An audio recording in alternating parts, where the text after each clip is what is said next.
тантай өнөөдөр нэг уулзсных Монгол улс, Япон улс хоёр бол цаашаа хамтын ажиллагаа маш их өндөр боломжтой. Ялангуяа Улаанбаатар хотод 2 эдийн засгийн тусгай бус 4 аж үйлдвэрийн паркууд байж байгаа. Хүнд үйлдвэрлэл, хөнгөн үйлдвэрлэл, хүнсний чиглэлүүдээр Японы одоо засгийн газрын бодлого чиглэл болон хувийн аж ахуйн нэгжүүдэд энэ аж үйлдвэрийн парк дээр Монгол улсын байгалийн нөөц баялаг, хүнд үйлдвэрлэлийн чиглэлээр бол хамтарч ажиллавал Улаанбаатар хотын зүгээс бол нэг номер дэмжиж ажиллана.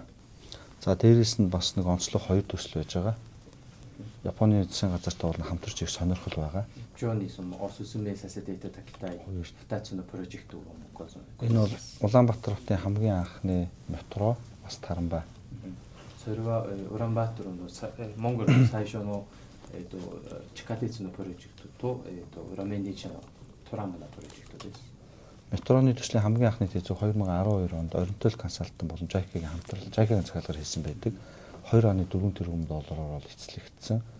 新ウランバートル空港の拡張の関係は шинэ нисэх буудлын өргөтгөлийн ажлыг болохоор 9 сар хүртэл JICA-д ажиллаж исэн болохоор бас жоохон мэдээлэлтэй байгаа.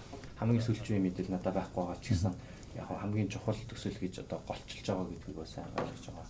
Хоёроос юм. いただきました。またбогино тай ихлэх зүйл гэсэн маш олон төслийн талаар ингээд ярьлаа. Тэгэхээр дэж JICA-тай болон манай яамны зүгээс бас ингээд дэмжиж чадах боломжтой төсөл байж мэдээж дэмжиж билээ.